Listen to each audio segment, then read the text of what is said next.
Well, hello, V. Hi, what's going on?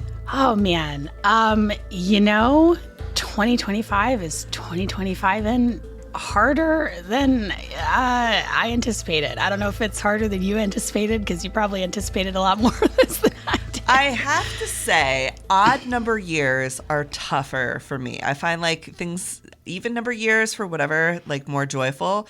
But like, yeah, 2013 sucked for me. 2015 was real bad. 2025 is like a bummer, which means that we could only get better from here, I guess. Now that you mention it, same. Because like I was married in an even year. I was born in an even year. Both my kids were born in even years. Correct.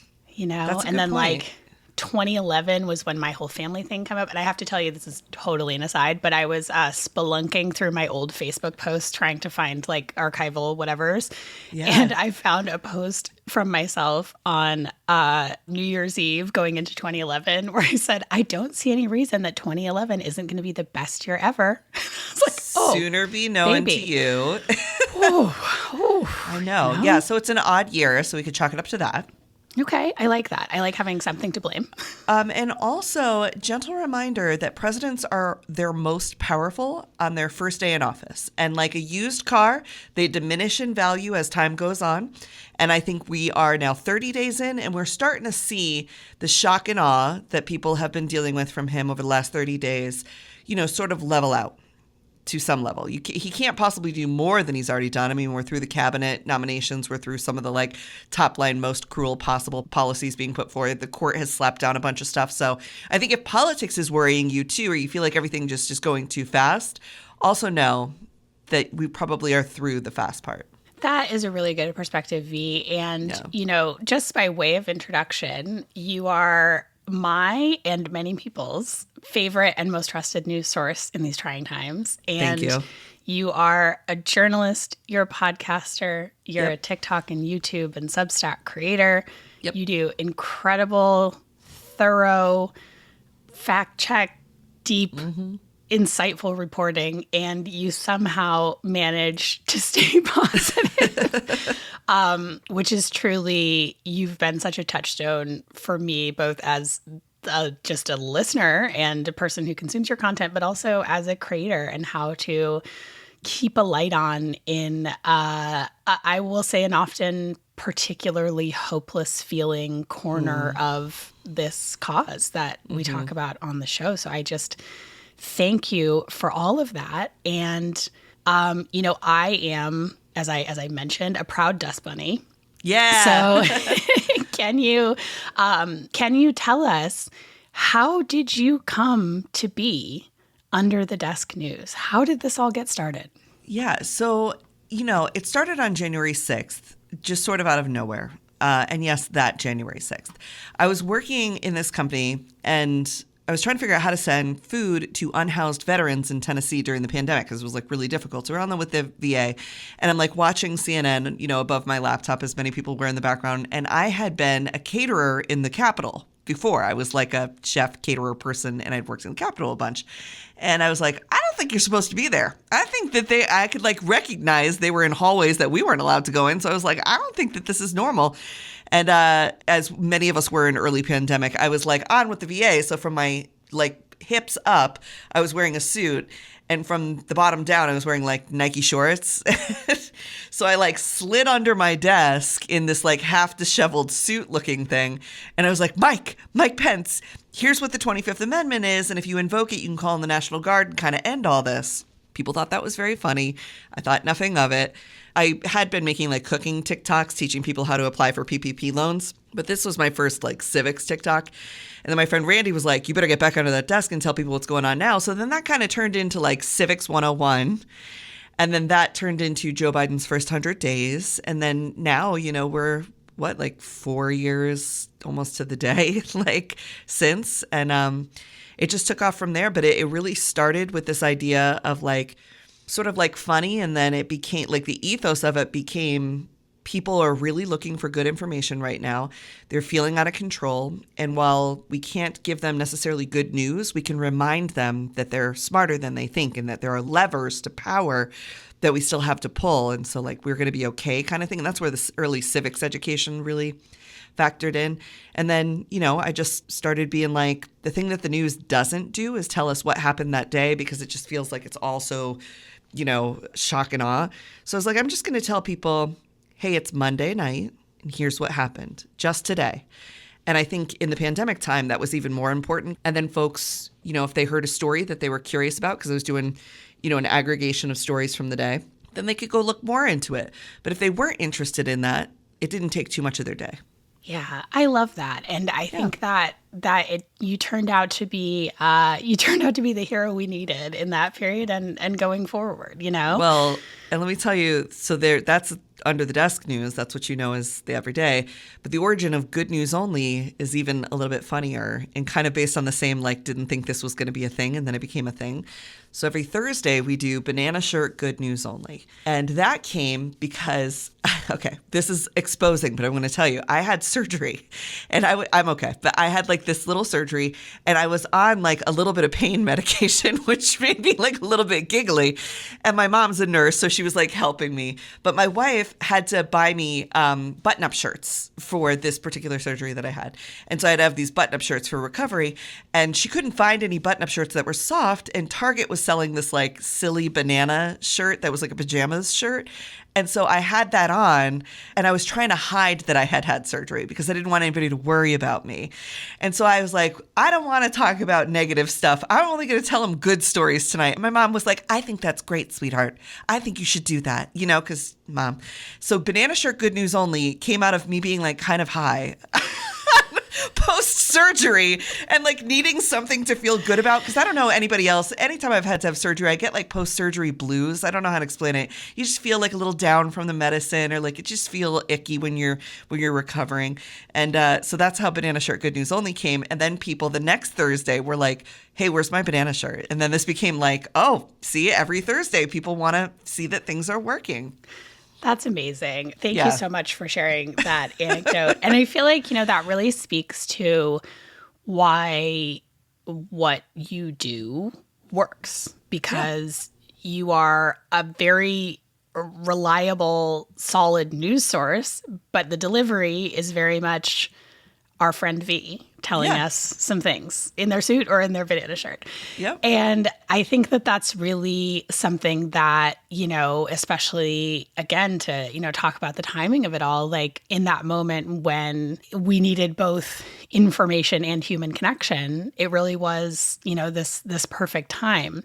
I wonder for you, because this is something that I've really enjoyed listening to you talk about on your wonderful podcast that you do with Sammy Sage from Betches Media, American Fever Dream. It is one of my favorite podcasts, and I have loved listening to you guys, especially as you were talking about, going to the Democratic National Convention and sort of talking about, really this transition that I feel has really been speeding up and is at kind of full velocity right now of this transition that, you and I are the same age. And, have been in podcasting only the last couple of years, but have been in and around sort of media, working in books, working as a publicist, that we've been watching happen for, I don't know, the last 20 years. And that it suddenly is, really accelerating, of legacy media going away or changing shape dramatically, and new media really coming to the forefront. I've loved hearing your thoughts about this on the show. And I wanted to ask you, for yourself, being that you started this project that is now your full-time job. It's a full-time gig. Right. And I have such a similar entry point, right? I started this as a limited series that I saw as a passion project that I saw, and then lo and behold, now it's my full-time job. And I feel very lucky to have that. But it was such an unexpected career turn. And, I was always interested in journalism. I, went through a strong period of wanting to be Barbara Walters, when I was growing up and really thinking that might be something that I wanted to pursue. But I did not plan to sort of become a journalist. And it's taken me a little while to sort of embrace, like, just be able to say that, I think. I mean, you must have gone through kind of a similar sort of personal journey. And I wonder, like, when did you really make that transition to like, okay, this is not just something I'm doing in this lighthearted, way, or, and really like embrace that part of like, no, I am a journalist, I deserve to be here as much as anybody. And you are a journalist, not a, what did NPR call you? Newsfluencer. Not a newsfluencer. Oh my God. I mean, I love NPR. Have the tote bag. Too. Love it, Same. It was one. That's why I say about that episode, I felt it was worth criticism because it was such a departure from what we know from NPR, and I thought they could take the criticism, and they can. Yeah, of course they can. Yeah. And that was a call-in, not a call-out, right? Right. When did you really sort of realize, like, oh, okay, no, like, we are doing journalism here. This has all the bells and whistles. This is as robust as reporting that you're going to see in, like, a legacy media news outlet. So I think this goes back to all the different things I've been in my life that I never really feel like I'm that thing until somebody tells me I'm not. And then like nobody loves me like I love me being challenged. Like I all of a sudden invoke like all the confidence in the world once I'm challenged. So like you say you wanted to be Barbara Walters. I wanted to be Monica Lewinsky. Not in the exact same way, but I loved her as like a cultural, political, like just spectacle. Okay. So like when we were young, we're the same age, we both watched that 2020 special. I was obsessed with her red lipstick. It's the first time I was like really interested in politics at all. That interview had to be somewhat close to my birthday because I got it for that. So, and that was the thing. And my mom would have done anything for me to want something feminine. That was big for her. So I got the Club Monica lipstick, and I was just obsessed with the idea of Monica Lewinsky and such a young person to have such power over essentially the presidency and to be like a regular person. And I thought that was so interesting. And I think that stuck with me as like a formative thing more than anything else when it came to this idea that regular people can absolutely break America, for just, one thing that they do that's a very human thing, let's say, falling in love with somebody that you shouldn't love, or just the way she dealt with it. I've always like really admired Monica Lewinsky. And I've always felt like I'm just a regular person. Like even on my social media and everything, they'll be like, well, what are you? I'm like, I'm a really good friend. And that is how I like approach everything that I do. When folks are like, I feel like you're my friend, I was like, because that's how I am in the world. I am a really good friend, whether that's to the people I've been friends with my whole life or the drunk girl I just met in the bathroom. I am a good friend. Or to the kids who used to work for me, I am a good friend. I make sure, everything's going well. When it comes to when did I become a journalist, when I was a cook, you never feel like a chef. No matter how many big restaurants you work at, no matter what dish you come up with, no matter how many awards your restaurant wins, you never feel like a chef until somebody turns to you and you're in the heat of service and they disrespect you. And then you're like, that's yes, chef. And then all of a sudden you're chef after that, right? But you have to have that moment where you're challenged and then all of a sudden you're not so insecure about being chef anymore. And I had that with journalism when the Pew Research came out.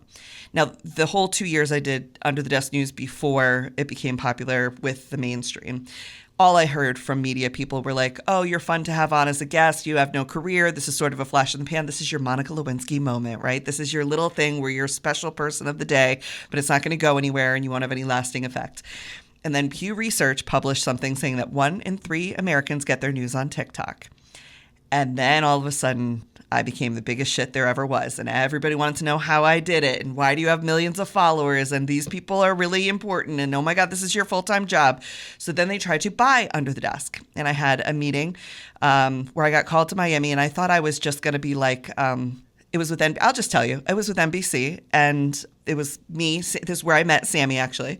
And they were inviting in certain people to see if there was like anything they could do to sort of buy new media because it's not something that they had. And I didn't realize that. I thought I was just going down to help them with their new media because, again, I am a friend first. And I was like, oh, they must like what I do and maybe want me to help them a little bit. That sounds good.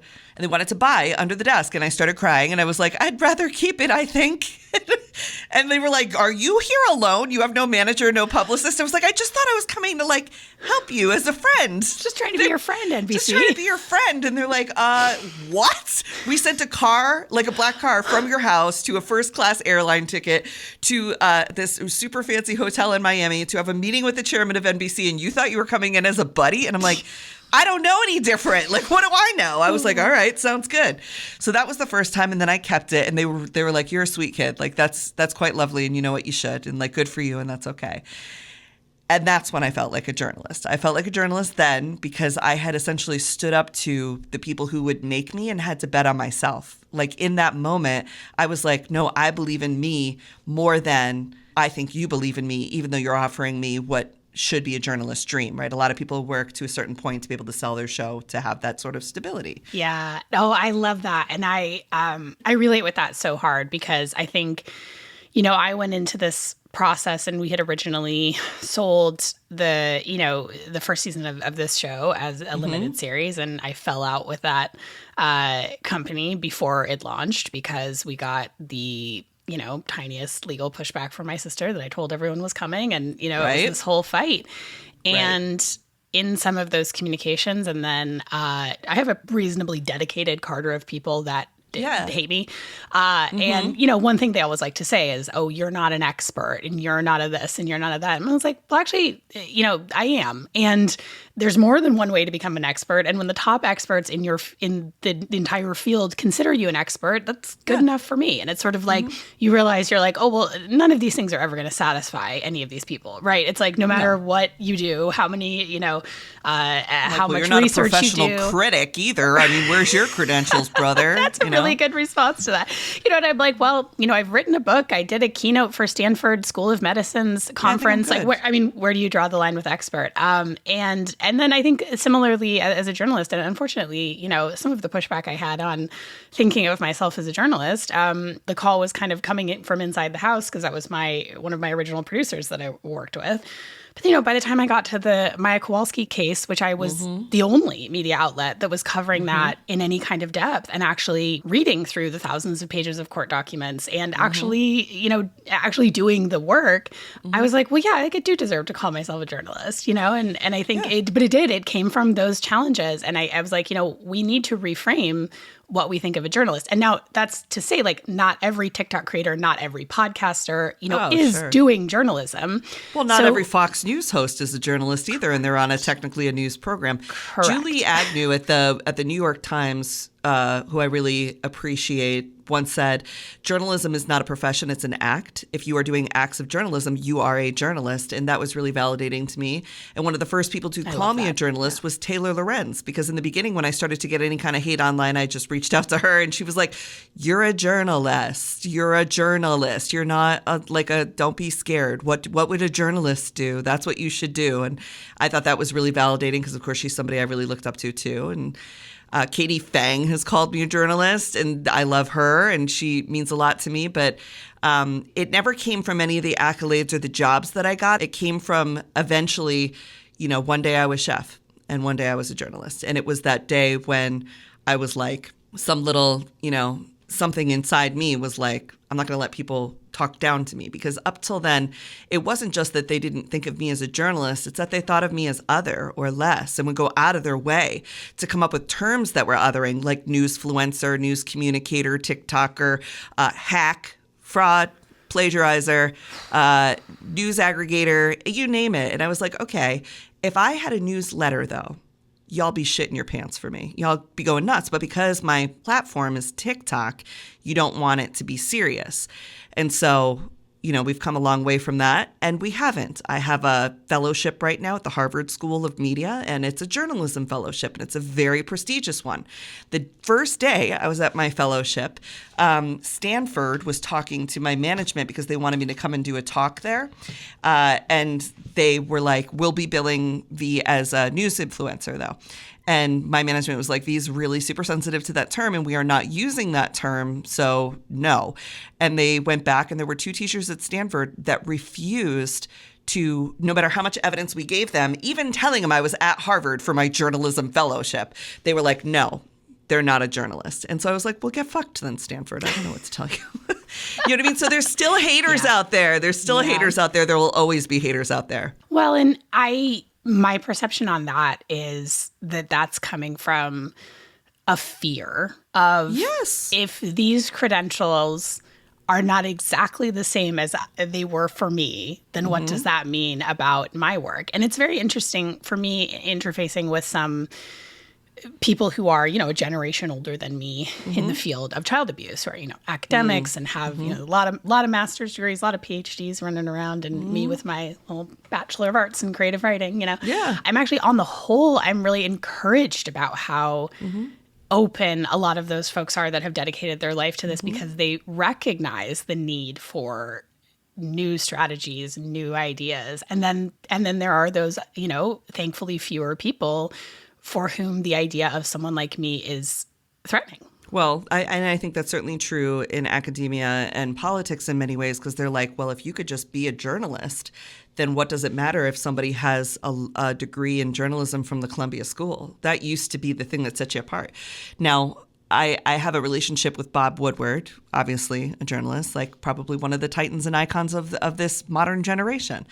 I was at the New York Times Deal Book Summit, and we were put in a little group together because they wanted to put like definitively legacy journalists with a new journalist to see, how things were different, how they were the same. And Bob Woodward and Leslie Stahl were in my group, and me and Ben from Semaphore were in the group as well. Bob Woodward, afterwards, he was like, I'm just so fascinated by you. I'm just so interested in you. And I was like, that's really validating. Thank you. And he was like, I'd love to invite you to my home to have breakfast and talk. And I'd love to just like stay in touch. So we like text. And by we, I mean me and his assistant Claire, who relays it to him because he doesn't text. But I went to his house for breakfast with his wife, and we sat, we talked about media. And he said, what's something that you're facing that you don't know how to handle? And I was like, at that point, this was 2 years ago, I was like, I don't know, like, am I a journalist? Am I not? And he was like, well, let me ask you this. When was I a journalist? Like, in your mind, was it when I got hired at the Washington Post? Was it when I published the Watergate papers? Was it when I won my first Pulitzer? Was it when I became the executive director at the Washington Post? Was it when I took my first mentor? Was it when I won my second Pulitzer Prize? When did I become a journalist to you? And I was like, I guess, I don't know. I guess always. I think you were always. And he's like, okay, because I got fired from the Washington Post twice before I ended up getting the Watergate gig. And I didn't go to J school. I was in the Navy. And he's like, I came out of the Navy and was like, well, I guess I'll use my GI Bill to go to school. And then I dropped out of school. And then I just liked the idea of like creeping around on the president. And that's how I got started. People thought me and, Bernstein were like assholes. They didn't think we were serious. He's like, the only reason this worked out and we became icons is because we had a hunch and it worked out. That's it. He's like, but we also had to be a risk taker. He's like, and I think the world you're in right now, you're taking a risk. He's like, and I didn't learn to risk take in J school because I didn't go. I didn't learn to storytell in J school because I didn't go. He's like, I was in the Navy. I knew about people. I knew about stories. And I knew that I wanted to creep around on the president. And, so that's the origin story of an icon. And I was a journalist then. And that really stuck with me. And I really appreciated that story. That's really beautiful. And I've heard you tell some version of that before, or kind of reference Bob Woodward's background as an analogous point. And I appreciate it. And I think, like an insatiable desire to creep around on some person or topic is definitely a really strong entry point into journalism. You know what I mean? Why is journalism always seen as this like high academic art? You're creeping on people. Yeah, it's you're like you are a weirdo. And you're creeping around like a weirdo. You're a lurker. I'm a gossip, you're right? A gossip. It's like, You spend years creeping in people's emails and court documents and following them and going through their trash. It's actually fucking weird. It's a weird profession. It is. They want to make it be like, ooh, no, it's this be all end all. And it's like, no, man. And I think if you don't have the weirdo, a producer that I'm working with on this upcoming season, Taj Houston, his take on this is manic curiosity. And I was like, oh my God, I love that so much. Yes. And so I have to credit him with that. But I was like, yes. I was like, if you don't get that feeling when you're covering something, especially if it is risky, right? Especially if it is, you are going to have to take some measure of risk to report on it. It's like, if you don't have that feeling of like, ooh, I want to do all the FOIAs and I want to read like everything, like, because I want to look for every like piece in the 1,000-piece puzzle as we're putting this together. And even though the stuff that I am reporting on, obviously by its nature, is extremely grim and it is difficult, but like the process is something that I really enjoy and can get into. And I think to the point of like the question of what makes you a journalist is that you're a weirdo. I think we've you're a weirdo it. And you're willing to do a brave act of truth telling or of storytelling in some way. And that's what I like about it. You know what else? I'll say, and I talk about this quite often, they'll be like, what was your early journalism influence? And I don't have one. It was my mom, who I consider the original citizen journalist. She worked the night shift as a nurse, and she used to sit around with her girlfriends and drink coffee and listen to the police scanner. And we would like sit down and riveted listen to my mother's notes about what they heard and what they talked about and the pieces they put together about things they heard on the police scanner. And that was citizen journalism at its finest. My mom also, not a very patient woman, and anything that we ever had to tell her or do, she was like, don't add to it, don't take away from it, just give it to me straight. And if we did something bad, but we could get to her first, she'd ride or die for us. So I got used to telling the truth quickly and fairly through the way that I was raised. And I think that that permeates into my content. But I'm also a gossip. I'm a third generation gossip. And so much of gossip is news, but people, are like, no, that's how girls talk and it's less than. And it's like, no, you don't understand.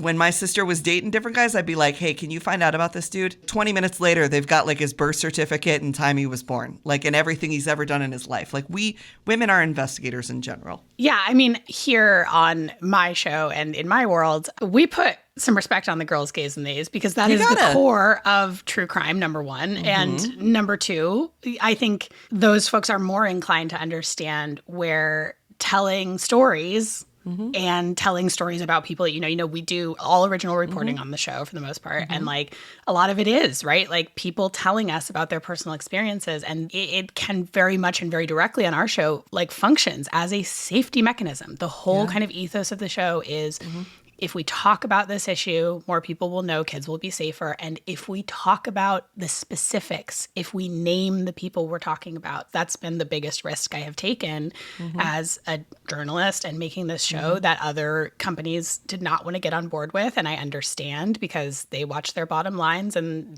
just like you not wanting to sell to NBC, didn't want anyone else telling me how to do this job.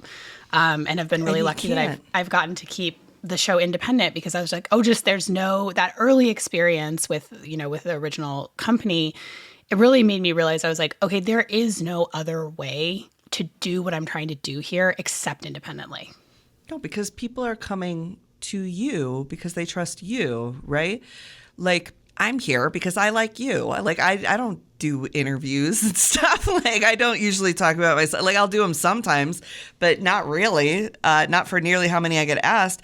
But especially when you're talking about something sensitive, you have to be able to do it in a soft whisper, right? And that's not always the way that news goes, right? So when folks want to talk to me about something too, it's oftentimes we'll just get talking and they don't even realize that they're newsworthy yet. I'm telling people so often, people need to know about that, or that's really important, or I'm really glad you trusted me with that. And they're like, really? And I'm like, this is, what you've just told me is very important. And they don't even know it yet, that what they're saying is newsworthy. So I think that's really interesting too. Yeah. And, it's funny, V, because first of all, thank you for saying that. And thank you for doing this interview with me. This is really such a treat. And it's a very full circle moment for me because we originally met when I did an interview with you that that never aired because of all of the reasons that I've talked about. Because of the original. Yes. I was with a different podcast network at that time. And they wouldn't air it because they were too afraid.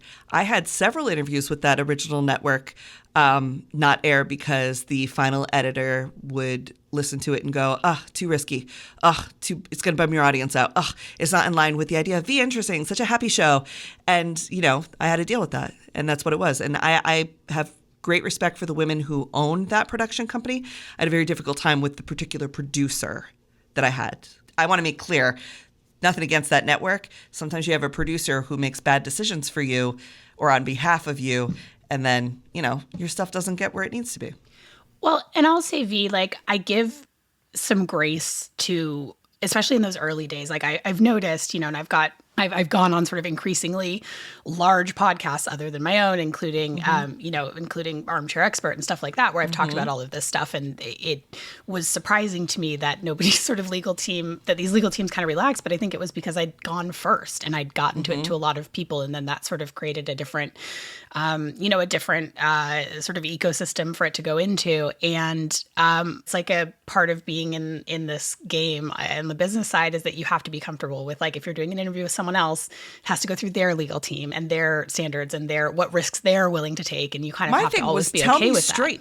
But tell me first, because so many times, especially with you and with, in particular, other ones I could think of, like we interviewed one woman who we were talking about her brother being falsely incarcerated. And this is a person that I'm really, really close friends with. And she was deeply vulnerable with me. And then they were like, no, we're going to can it because we don't want to get involved in an active case. I was like, why wouldn't you say that before this person trusted me to do this story? And now I have to go back and say, oh, they cut it for legal reasons. When I'm bringing you a guest, you should, if you're going to cut it or have the power to cut, you should say, hey, that's not a fit for what we're doing right now because legally we think we might get into some territory we don't want to get into. Then I wouldn't have brought them in, shared that trauma bond experience, and then been like, actually, we're going to silence you after you trusted me to help you tell your story. So that's what I don't like about some of the stuff they do over there. Not over there. I mean, over there in the trad media world. Yeah. Stuff that can happen. And I mean, again, like that, I had already been through that experience with my own show. And I want to talk about, like, I think actually with legacy media, I think a lot of people's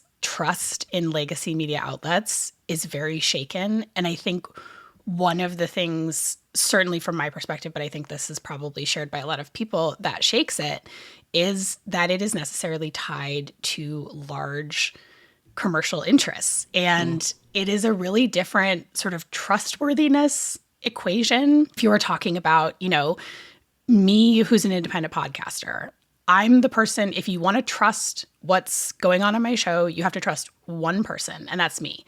If I want to trust what's going on with V Spear and what's going on in your Substack, which is excellent, everyone should subscribe to it. Thank you. On Under the Desk News, I have to trust you, V Spear, right? That's right. Mm-hmm. And I don't have to worry about what corporate interests, what billionaire that owns that outlet, is leaning on the scales. And I think we saw this in a really, in some kind of like shocking ways, even with, the like Washington Post and, that like really sort of were very disorienting for me as a person who does have some faith in those outlets and understands that for the most part, those outlets are doing real journalism with real fact checking. And then you're just sort of like, wow, this is really like, I think we sort of think of those places as trustworthy because they're big and robust, but then actually those things can turn out to be weaknesses. Well, trust in institutions is down astronomically. And taking the Washington Post example as the example, right? Because when I worked there, it was great. I called it like the Disneyland of newspapers because I was at the LA Times and I had a bad experience. Like start to finish, it was not good at all. And that was because the billionaire owner over there was involved in the daily operations already. So what good there was of the LA Times with like Kevin Merida or Kimberly L. Kelly, who was the DC bureau chief, who are amazing, respected, thoughtful, just genius people, was already being destroyed by the billionaire owner by the time I was coming in. Because I also watched the billionaire owner constantly slap down Kevin's progressive ideas or constantly slap down stories on, the billionaire's buddies in DC with Kimberly L. until he eventually, fired everybody over there. Then when I went to Washington Post, we have a desk that was completely dedicated to covering Amazon and Jeff Bezos. And they were deeply critical. And we used to do TikToks about Amazon's strikes and different stuff. And I remember asking Carmela, I'm like, don't we get in trouble? Doesn't he own this? Because I had that experience from LA Times. And she's like, no, Bezos doesn't care. We run completely separate from that. Yes, this is one of the businesses in his profile, but largely he doesn't interfere at all. And my sister worked for Whole Foods and she had a really good experience with Bezos buying Whole Foods. She ended up getting a salary raise. Their insurance got a little better. Her schedule got a little better. So I was sort of in this place where I was like, oh, what I know about Jeff Bezos acquiring entities is that they're part of his overall portfolio, which is, of course, always to enrich Amazon. But he doesn't get involved in the details. And so I had a lot of respect for that. And then I left, some time passed, and I don't know what changed in him, but he decided that he was going to be involved at the Washington Post. And I don't think that people lost respect in the Washington Post so much as they saw the Amazonification of the Post. And that's what they don't trust. All of a sudden, he got super nitpicky about the Post and started to destroy them. And then we see him more and more aligned with the right. And you're like, oh. And I think that's what people don't trust. Yeah. And given how, seismic these changes are in the media landscape, how can consumers evaluate what is a trustworthy news source and what isn't? And there's sort of like, I guess the question of like, I think no one news source is going to be a complete news source, right, in this day and age. We do not have, the evening news. Like, we're never going back to that. We're not going back to that sort of monoculture. But how can we evaluate whether a given news source or creator is trustworthy? I think it starts with yourself, and I think you have to have a really strong sense of what is real in your own real life, whether that means reading books and articles, understanding history and government structure. You got to have that down before you can get into the next thing. I also think that propaganda is rampant. The advent of like AI, even though we look at it and go, that's a silly picture of Donald Trump with muscles on a tank, that's we know isn't real. There are people on the right who have seen it enough that it is built into his persona, even though it's not him exactly. And we did nothing to fight that because we were like, whatever, that's fake, but it's real to them in some ways.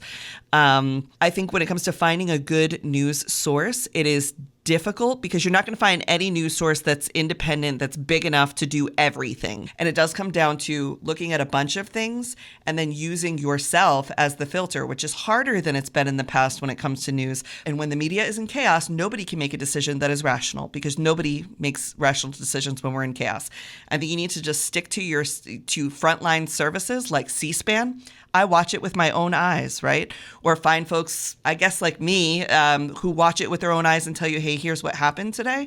I think the Associated Press and Reuters, of course, are always going to be the least biased when it comes to frontline information. And then taking all news with a grain of salt and realizing that you can't care about everything. So I think when it comes to people looking for what they could do with news or activism, what actually matters to you? What's happening in your local community when you walk out your door? What's one little thing you could do or that you really, really care about that you could see your efforts mattering and stick to that because we're not going to be able to do it all.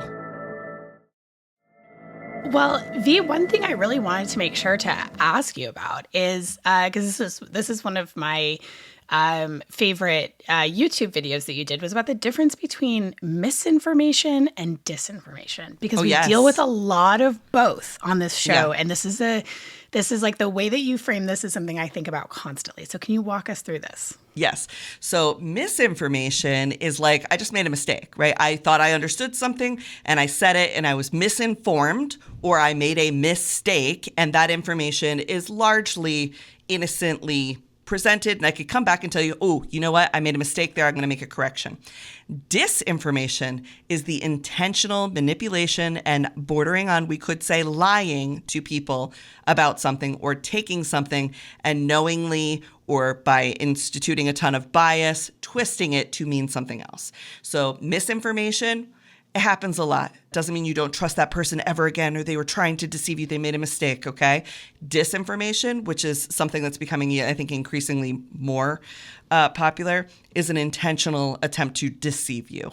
And I think those are important things to remember because sometimes somebody will get something wrong and they'll be like, well, you're a liar now. And I'm like, no. I was misinformed. We're here to fix it. I made a mistake. And you want those to be rare, of course. That's why we double check things before we post them so we don't accidentally misinform people.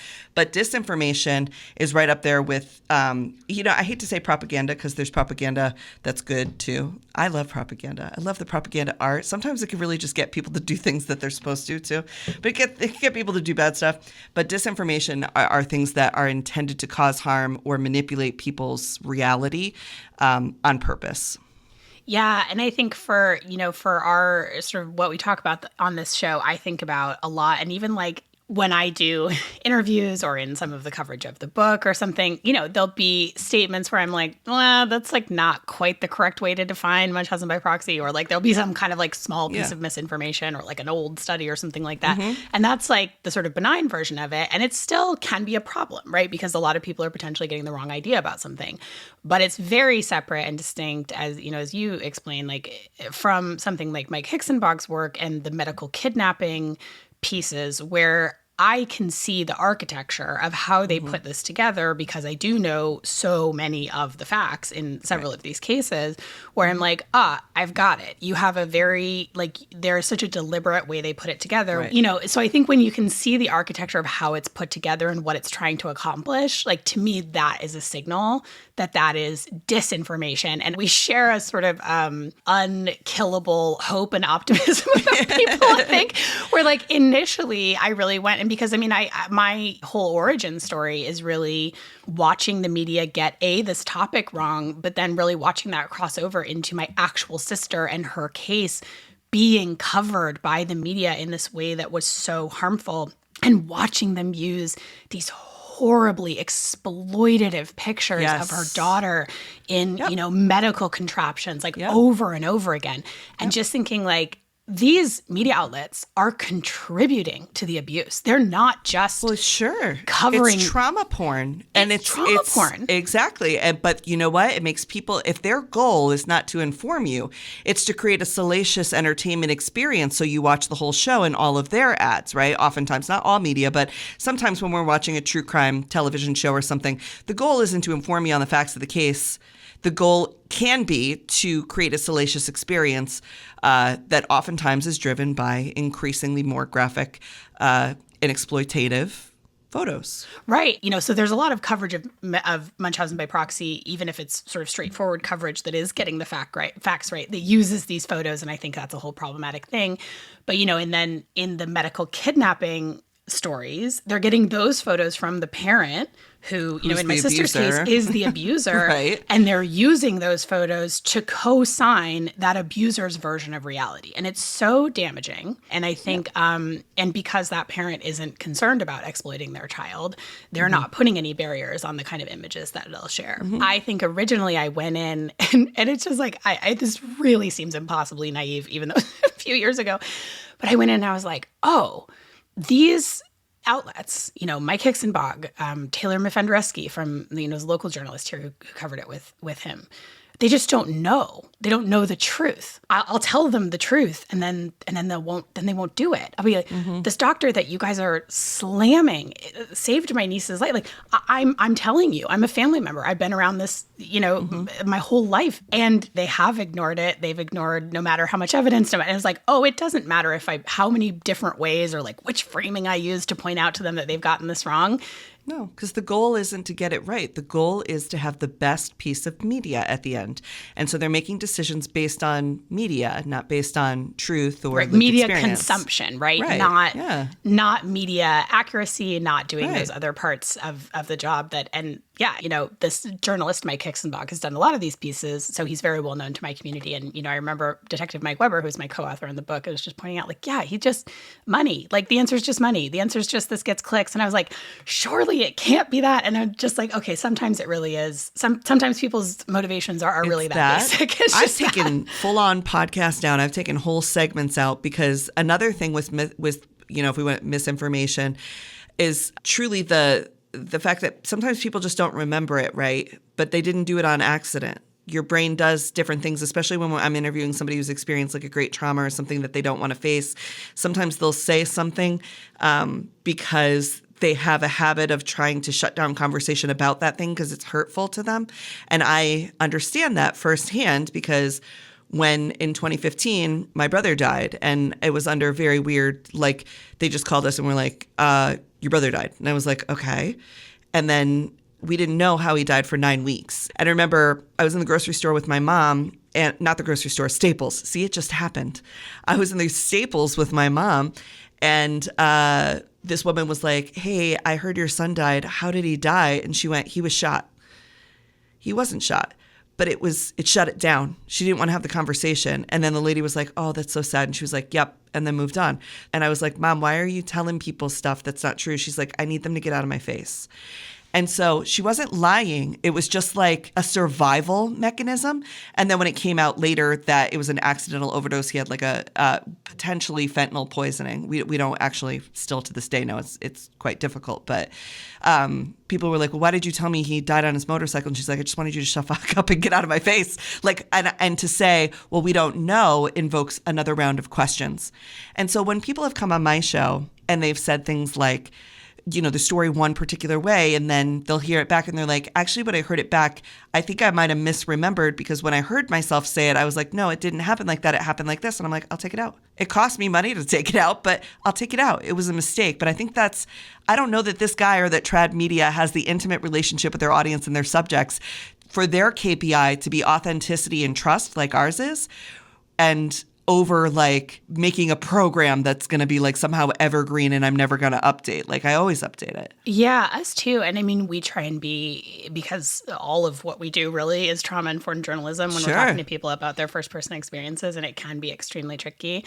And I really relate so much with that story about your mom, because there was a long period of time where, and even honestly sometimes still, where somebody asks me if I have any siblings. And sometimes I'm just like, no.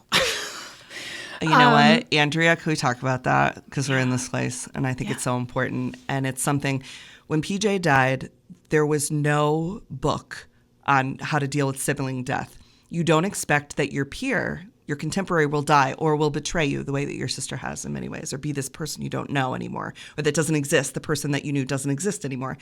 And I struggled so hard with it. And that's like one of the first questions people will ask you, right? Is, oh, what's your name? What do you do for work? Do you have any siblings? And I would always say I have a brother and a sister. And sometimes I don't anymore. Sometimes I say I have a sister and she has a daughter. And it is this constant thing where sometimes it feels safer or easier, or I don't have the mental capacity or the emotional capacity to tell the story. So it feels safer to tell a little white lie. Yeah. And I think like that really is like, that's a type of lie that we should be extremely, give people a lot of grace for. Right. But it is a form of misinformation. And that's why I say there's a difference between mis and dis. There's, misinformation by omission. If you really needed to know how many siblings I had 2, right? But I don't anymore. So, how important is this to the overall story? But when people oftentimes want to get to know why I experience the world the way that I do, there is me before my brother died, which is a very different person than the person that I am now. And the person I am now is friends with the person I was before, but we feel bad for her. And she doesn't exist in many ways. When people want to know my process now, then yes, it is important for me to say that I had this experience that awakened me in a way that is so unusual that you couldn't get at J school. I mean, you can't get this with 40 years in the industry. You get this understanding of people and stories and emotions by having your brother die mysteriously. That's how I got this. And so sometimes that's hard. Yeah, but it's true. Yeah. I mean, I thank you so much for sharing all of that. And that is, I feel like, such a deep like bonding point between the two of us. And yeah, I mean, I feel the same way about my younger self right now. We're coming up on 14 years since this happened. And I look back on my younger self and I'm like, love her. Barely know her anymore. I love her. Leave her alone. Yeah. Don't tell her. Don't go back and tell her how it all works out, Well, and when I got married, you have a chemical and a personal change in you when you experience something as traumatic as what we have. And it's hard. There's no guide, right? I met my wife 5 years after my brother passed away. And when we got married, there was a question of whose last name we were going to take. I was very eager to take her last name because then me and my maiden name, I could let that girl go. I didn't have to see that name every day. And when I married her and I took her name, Vitus is my name, but Spehar as the last name, it like, I remember feeling like I got a second chance at life because I wasn't carrying, my maiden name was Carol. I wasn't carrying Carol with me. I didn't see it all the time. I didn't have to see the name of that girl that I knew that had a brother and all of the things that happened to her and all of the pain that she carried. She got to rest and I got to be Vitus Spehar now. And that was really powerful. So I think for some people, if you're going through that, something like changing your name, moving your apartment, painting the walls of your house, things like that changed so much for me to be able to have this second chance. And now look where we are. Vitus Carol could not be who Vitus Spehar is. It's a different thing, Yeah, I love that. And, you wouldn't think that my entire career becoming about would be based on this this. would be how I got distance from it. But strangely enough, it has been, because I think like the more that like it has turned out to be that I could make what was very triggering something that I could feel some control over. And I mean, when I look back at sort of this period between when this happened and when I started talking about it publicly, which really sort of started 5 years ago, I mean, there was a time when I couldn't be around kids, period, sick kids or otherwise. I just couldn't be around little kids without just losing freaking out. Like, when you lose a sibling in whatever way you lose them, or you just have this huge thing that comes and splits your life into that you did not ask for and you did not cause, you feel so profoundly helpless that like finding a way to be of help to other people has just turned out to be like the best thing that could have ever happened to me, you know? I do know, because when that happens to you, you feel like your grief is so unique that no one in the world could ever possibly experience it. And you wouldn't wish it on anybody else. But then there is a certain kind of thing where you start to realize that the grief that you felt, while it was unique to you because it was the most horrible thing that ever happened in your life, is not uncommon. And thereby, there are other people on the road with you. You're not alone. The fact that you're not alone sort of makes you feel like you can endure it, you can handle it, because there's other people on the road here. And I remember my friend Ricky said to me, I'm going to hold your hand through this. And I didn't know what that meant at the time, but I have now said to other people, I'm going to hold your hand through this, because it's just like, you don't know what the fuck you're doing. I'm only just a little bit ahead of you, but at least I can help you get to the next step in whatever this journey will be. But it's definitely... It's definitely a weird way to start a career, I would say. But it's worked out. It's just where I can't imagine sort of being anywhere else. And I have to tell you, I had this like really profound moment because before this, I was a novelist, and that's what I thought I was going to do with my life, right? I thought I was going to write my cute little novels and just like have a happy life, boop, and like I have sort of lived some version of that life, but then it was interrupted by this other life that I guess I got instead. And I remember thinking, because I worked in book publishing, from when I was 22 to my late 20s, and I like really, it gave me a very front row seat to developing this fantasy of being like a, published author and stuff. Yeah. And I was like, I was a publicist, so I got to go on these media things, and I got to go in like the town car and like watch these authors and like go, every once in a while we go to do something fun, like go to a morning show, and we take the author and they'd get their glam, and you just look at them and be like, oh, it's going to be me someday. And then, a few weeks ago, I was in New York and I was going to the Tamron Hall show, which was super fun. And, got to go with Mike and got in the town car and did the glam and the whole thing. And I just had this moment where I was like thinking about my younger self, as I kind of always do when I'm in New York. And I was just like, okay, I was like, tell her she gets there. Don't tell her how. Yeah, that is a profound and exactly that thing. Because she won't do it if she knows how. Yeah. Yeah. And I think, I think we should just sit with that for a second. And I was thinking about other people. I know that, like my friend AB became a lawyer because their brother was wrongfully incarcerated. There's a lot of folks who get into their career because they want to be the justice that wasn't there for them, or they say like, be the friend you didn't have as a kid, or the safe adult you didn't have as a kid. And I'm really proud of us for being that. But you're exactly right. Tell her she gets there, but don't tell her how.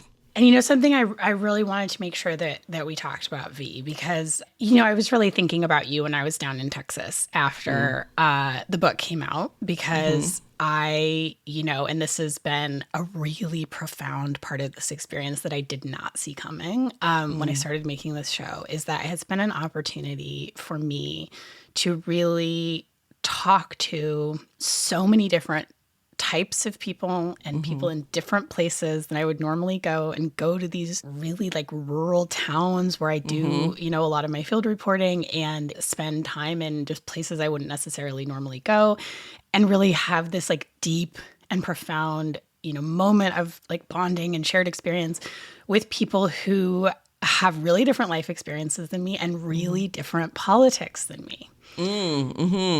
And that has been such a gift. And we have a lot of conservative listeners of the show. Sure. And when I was in Texas, obviously, so that room was probably more, and I somebody had asked, about Mike and I being kind of an unlikely pair, right? As I'm a liberal mom from, artsy fartsy type, like from Seattle. And Mike is a bachelor cop, who's like, as I would say, less liberal, right? Like pretty conservative. And, doing this work, I am constantly reminded that we do have more in common than we are often led to believe. And I was like, there are many people who are invested right now in turning us against each other. Don't fall for it. Don't turn on your neighbor. Like, resist that. And like, I'm realizing I'm saying that to a group of people that like doesn't agree with my personal politics. And I pointed to, you know, to Sheriff Bill Wayburn and his family who were there, which was so meaningful to me. And I was like, listen, you know, like, and I found people like the Wayburns who like I love and admire, and we have so much mutual respect and understanding. And like, they don't agree with my politics any more than I agree with theirs. And they like had the trust in me to tell their daughter's story. And like, that was so meaningful. And it's like, I say that while also having very strong feelings about what's happening. Politics is not my beat on the show, but it is very funny to me when people get on, like, expect me to be apolitical. I'm like, I'm talking about everything is politics. Everything's politics. And especially like this, right? We're talking about child abuse, the criminal justice system, law enforcement. Like, these things could not be more political. Now, they do not break on like where I'm like, I am a very left-leaning person. I don't think the left does a good job with this. I don't think the right does a good job with it. I think they both do better or worse with it in different places for different reasons. So it's not like a, you know, black and white thing, but it's certainly not apolitical. But nonetheless, it's like I really value this show as a space to have a mixed audience, I guess. And like, I know that you also have a mixed audience. I have a big mixed audience too. I think because I'm willing to recognize that the whole thing is batshit bananas, right? And while I think people are like, obviously you feel the way you are, you're a gay woman, right? Like you have big feelings about the gays.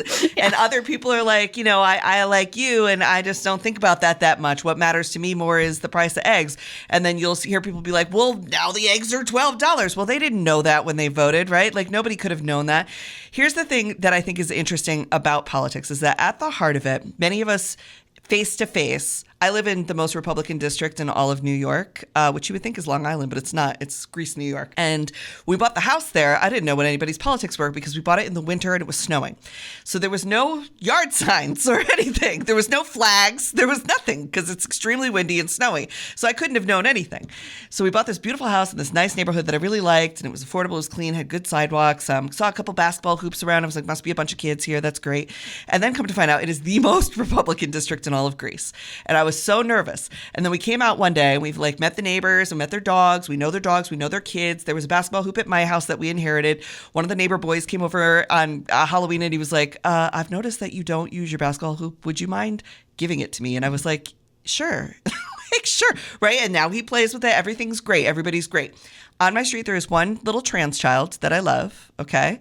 And it is mostly Republican people. So this election season, it was wild. And the neighborhood sort of silently agreed to not put out signs because everybody knows what work I do. And we all know about this kid on the street. And we all care about this kid on the street because they're our kid from our street. Okay. These are our kids. And so everybody kind of was like, all right, whatever. Well, a couple people decided they were going to put up vote no on Prop 1, protect girls' sports, which of course we know that is anti-trans rhetoric. Put them out on their lawn. So I fucking go over there. I'm like, why is the sign facing the house where the kid lives? And I'm like, why would you do that? Don't you think it's a lot? It's facing right at their house. And they're like, they don't even play a sport. I was like, let me tell you what it's about. They didn't know. They didn't know. And I was like, see, but I could have been pissed, right? And I could have been crazy and I could have said, oh, those people are assholes. We're never going to talk to them again. They didn't know. Somebody came to their house and said, hey, would you like to put a sign out supporting women's sports in the high school? And they were like, of course I do.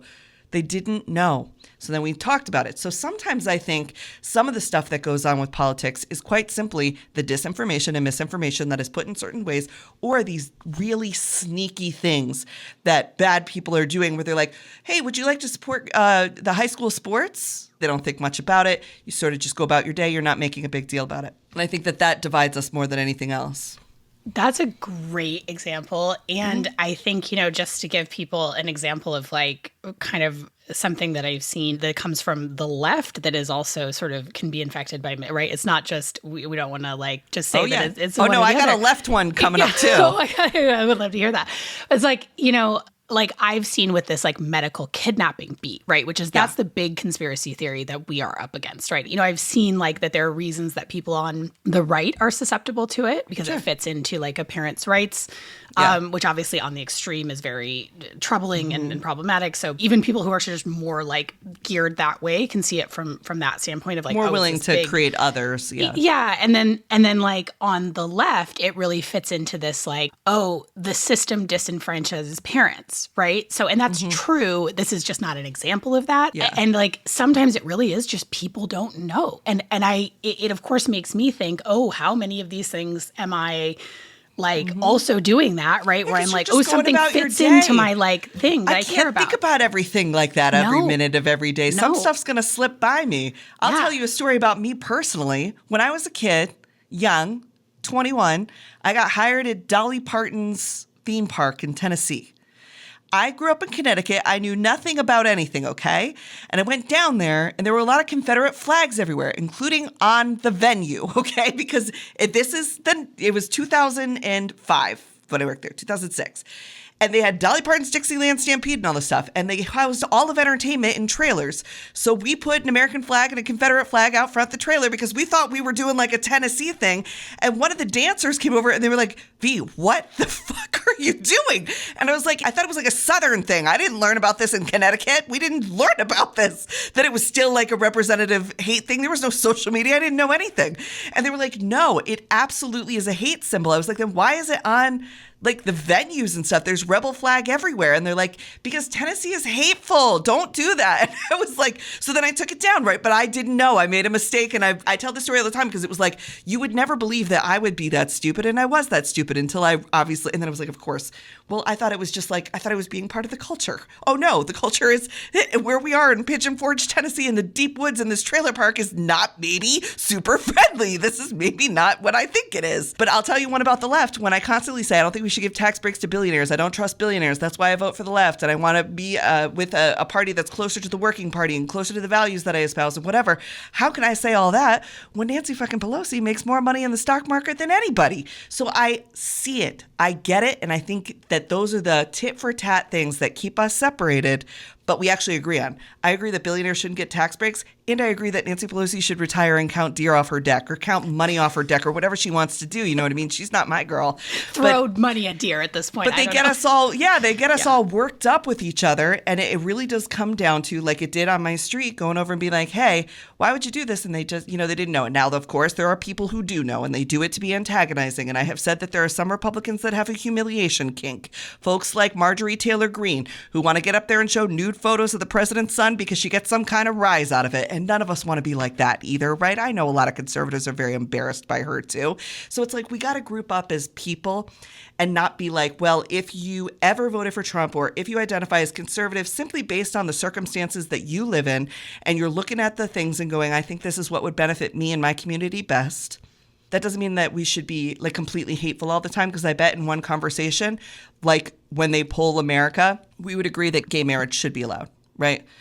Only 20% of people in this country think that there shouldn't be gay marriage. So that means 80% of us think that it should be. So that means that it's up to 80% of us to tell our legislators to knock it off with trying to chip away with gay marriage. Yeah, no, it's really true. And I think it feels like we live in this time of just an absolute fever pitch for conspiracy theories, right? Oh, sure, yeah. And one thing that I realize we have become sort of equipped on in this show is that we are talking to people, and I am a person who is in recovery for experiencing gaslighting, right? And I mean like real gaslighting. Sure. Someone is systematically making you doubt your version of reality. Right. Someone has unsettled your ability to believe yourself and what you're experiencing.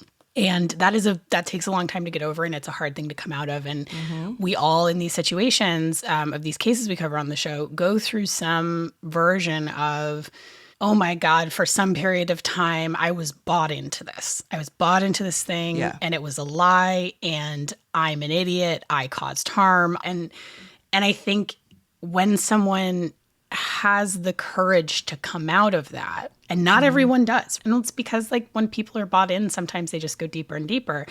And I think it's really important to, keep an open door for someone to come out of it anytime. Like, I mean, I can't say it's never too late because obviously there is harm being done, but like, I just think it's really important to make it a safe space for people to come forward, even if they have been bought in for some period of time. You know, we had in this last season someone who'd been friends with the perpetrator for 10 years and then listened to the podcast and realized, you know, and came out of it. And we had a really wonderful conversation about it. Again, not being Pollyannish about it at all, but how do we create conditions where we can come back together, being so divisive as it is right now? I think people need to know that it's okay to say they were wrong about one thing without worrying that people won't trust you about anything. It's okay. It's okay. I do it all the time. I just told you I put a Confederate flag outside my house one time, right? That was an obvious, very embarrassing, sick, twisted, weird, dumb mistake. But I did it. I didn't know. And then I did know. And now it's been 20 years, right? So I've been knowing. But that doesn't make people never trust me again, right? I've learned a lot of public lessons. It makes me trust you more. The fact that you're able to have the humility to say and recognize that you were a human being who made a mistake about something, that makes me trust you more. That makes me trust, if V can take in new information and adjust their belief system accordingly, right? Yeah. It's a strength. Well, and that's the thing is like, there's lots of stuff, but I think that's people's fear is they think that their relationship with people are so fragile and so precious because that's what they've been kind of told, that we're all like walking on eggshells and like nothing's real and people will turn on you and you'll be alone forever or you'll be othered, right? That's like the biggest thing that the right does and that religion can do is make you feel like you're either all in or you're all out. This loyalty pledge, especially that Trump pushes this idea of a loyalty pledge. It's like being normalized across all of our relationships. And the fact is like, you could just say that you used to think something and now you don't anymore. It doesn't mean you have to question everything you thought.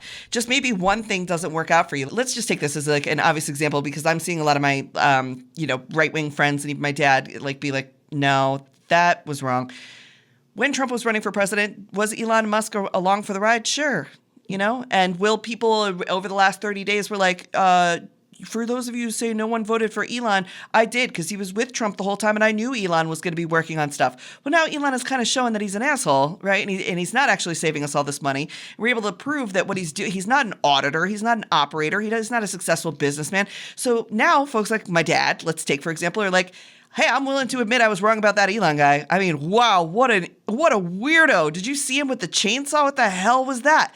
That's one thing, okay? One thing at a time. Now, it doesn't mean that every other conservative thing about him is completely broken or whatever, but there are certain things that we can do that we could say, hey, I used to think this, whatever the case may be, and now I think differently. I've had it with friends where I have a tendency to be friends with people who are mean to me. I don't know why. I guess that's your kink, V. That's my kink. I just have friends. I think I'm just like really forgiving of the human condition in general that I like don't think that much about it. But when I was dating my wife, I would be like, this is my best friend. And she'd be like, are you sure? They're kind of mean to you.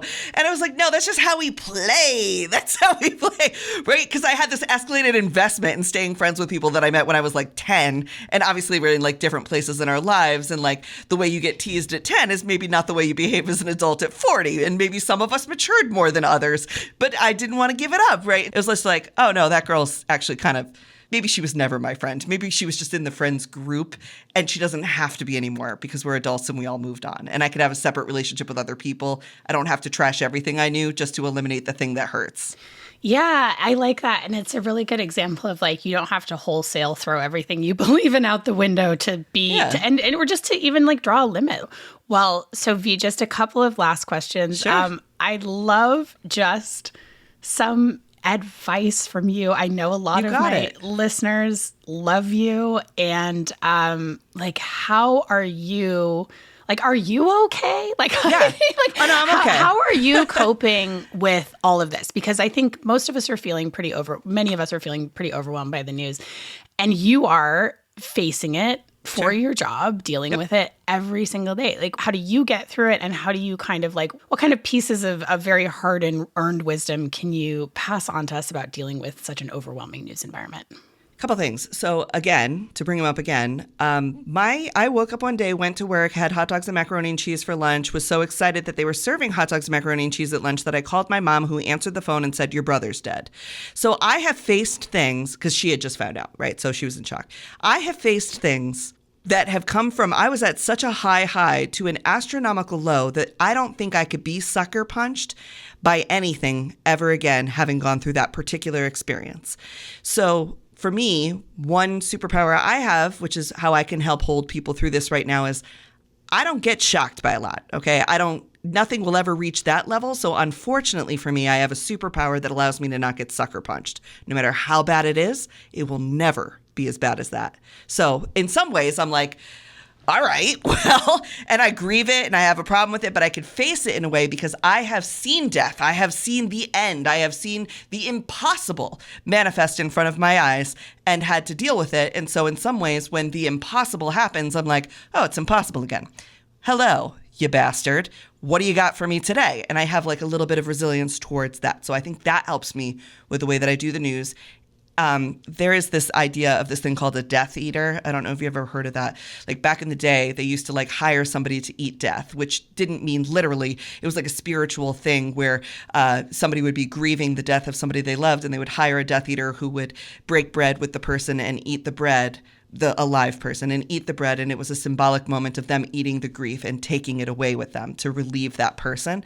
And I think in some ways I'm a Death Eater in the way that I can take it, the death or whatever, and I can take it away and I can internalize it and I can give it back to you as something better. And so that's how I approach the news, especially when it's bad, especially over the last 30 days. Let me take it in, let me digest it, and let me give it back to him like a baby bird, just nice and gentle and good. In addition, I know that this country is full of good people. People are good in this country. They are far greater than you could ever imagine, and our politics is far worse than you could ever imagine. But our people are good people. Deep at the heart of them, they want to do good things. They are hardwired for good. They are misguided, misinformed, disinformed, propagandized. They've had their nervous system shaken to shit. So every time I do the news, I trust that I am talking to good people who want something good to happen. And that goes for everybody that I have 3.5 million listeners, right? And so I put that forward when I'm giving information, and I don't try to like be like, hey, you should do this to be a good person. I assume you're a good person and that you want to do the right thing and you want to hear the straight info. In addition to that, I recognize that I can only do what I can do. And there are times when I just straight dick around, dilly-dally, and do nothing. I am not a serious person all the time. I think people think I must be serious all the time. I watch a lot of 90 Day Fiancé. I play a lot of Luigi's Mansion, the dumb little game on the sidekick thing that I have. I go on walks. I have dogs. If I really feel bad, I go get a tattoo. I paint. I create time for myself. I cook. I hate cook. A lot of people cook with love. I cook with rage, okay? And Natalie can tell if it's been a particularly bad news day. If we're having like gourmet shit, like if my Thomas Keller stuff is coming out, she's like, oh, how bad was it? And I'm like, it's Thomas Keller bad, okay? So then we're having beautiful things. So I do stuff like that for myself. I talk shit with my girlfriends all the time. I call my mom. I talk shit to her about whatever. It doesn't even matter. I talk shit about stuff that happened in high school with my mom just to have something controllable to talk about. All of that gives you a sense of control and release, makes it possible for you to go through the day. You don't got to be super serious. And then when something happens that is bad, I believe it. They have told me that the Supreme Court case that will overturn gay marriage will come this June, and it will very likely be overturned. So now that you've heard that, what do? Well, what is special about marriage? Love and the rights that come with it. Well, nothing's ever going to stop me from loving my wife. I love her endlessly. No one can touch that. What about the rights inherent to my marriage? Those are affected. So I worked with this lawyer, Angela Giampolo, and we put together this thing called Pride Plans, and it's 9 documents you do, and it recreates the 1,138 rights inherent to marriage. You just do these 9 little papers, and you could do 10 if you want to do a pet directive, and I filed those paperworks, and now I have a partnership with my wife that will always and forever, no matter what happens, maintain the inherent rights to marriage. So now, if they overturn gay marriage in June, they didn't overturn my gay marriage. So I've done something that's tangible that could protect me from this thing that would be devastating, right? So when you can do something, do it. And with certain other stuff, I sit with people, I grieve with them, we fight back, we strategize, and we recognize that it is never over. Like when it comes to the fight for women's reproductive health, we hold the line on what we still have, and we fight for what we lost, right? But we hold the line on what we still have. So you might be a person out there who's like, I'm just a line holder. I would love to just be the line holder. Good. We need line holders. I need somebody to go out there and be brave and fight for what we lost. Okay, great. You're in the infantry of reproductive health care. But everybody gets to do what they want, and everybody gets to take breaks when they need. And I think that is the society that if we could build that together, then we could be okay. And we could, not just from this administration, but from the next and the one after and the one after.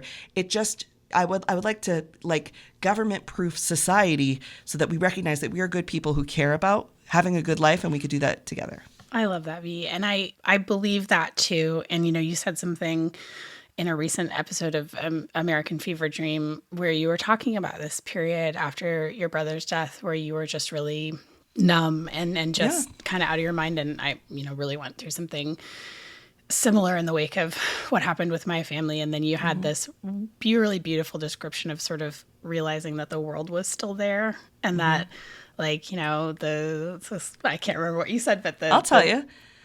I was never a naturey person. And after PJ died, everything that I knew wasn't real anymore. I wasn't good at cooking food. I wasn't good at talking to brides. I couldn't stand to plan events because I was like, fuck you for having something to celebrate when my life is terrible, right? I just couldn't do it. I just wasn't the same anymore. And so I was like, I got to find something else to do because I got to do something else because what I'm doing is not working. And so I signed up for this thing to go forest bathing, which is the most woo-woo crazy thing you can think of.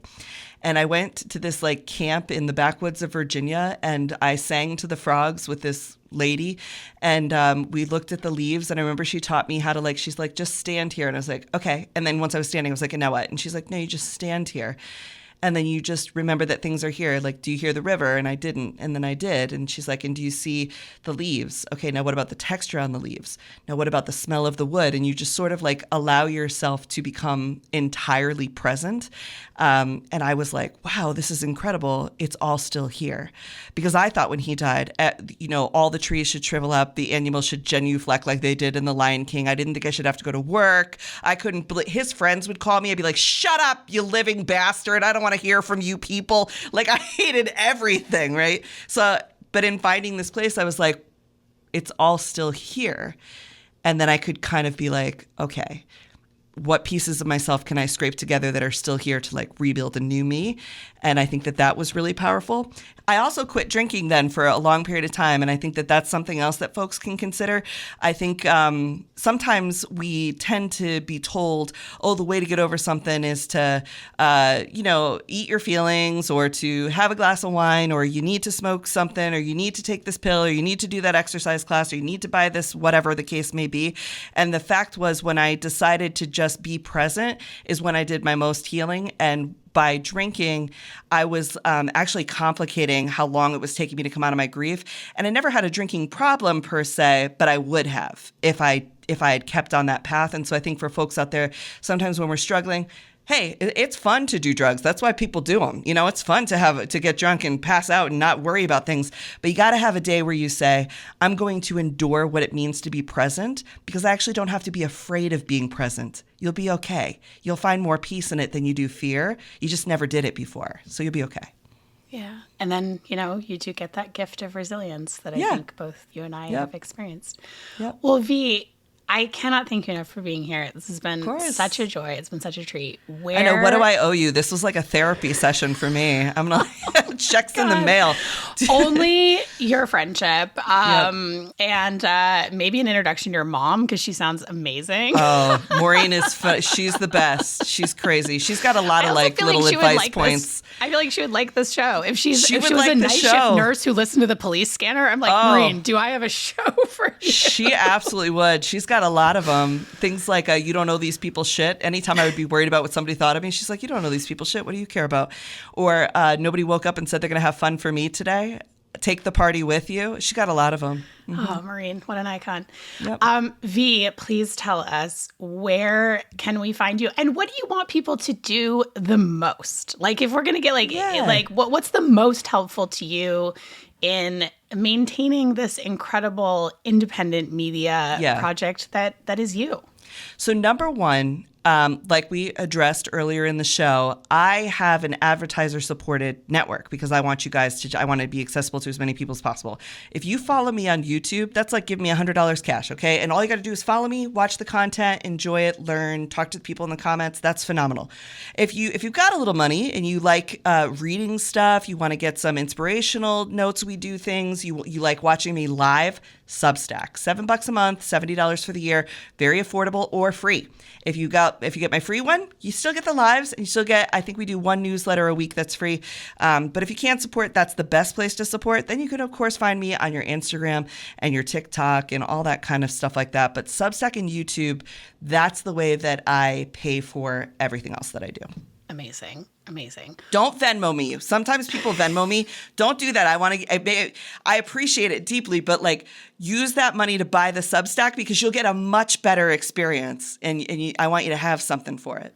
And I personally subscribe to the Substack. I love it. It's one of my, I really trimmed down my news media diet as we were heading into this year, which turned out to be a good choice. And that was one that made my list, as well as your podcast, American Fever Dream with Sammy Sage. Which find wherever you listen to podcasts. Yes, thank you for that. And with the Substack, we're going to start doing some more stuff. Like I get a lot of gift articles and things. We're going to start putting those in the notes. I love the Substack. I think it's the greatest thing ever. So you'll start seeing like more of the breaking news stuff in there and some guest posts pretty soon because we just tried out Substack, see how it goes, but it's going really great. So I think I'll make it like probably my main thing pretty soon. Yeah. All right. Thanks, C. Thank you. Nobody Should Believe Me Case Files is produced and hosted by me, Andrea Dunlop. Our editor is Greta Stromquist, and our senior producer is Mariah Gossett. Administrative support from Nola Carmouche.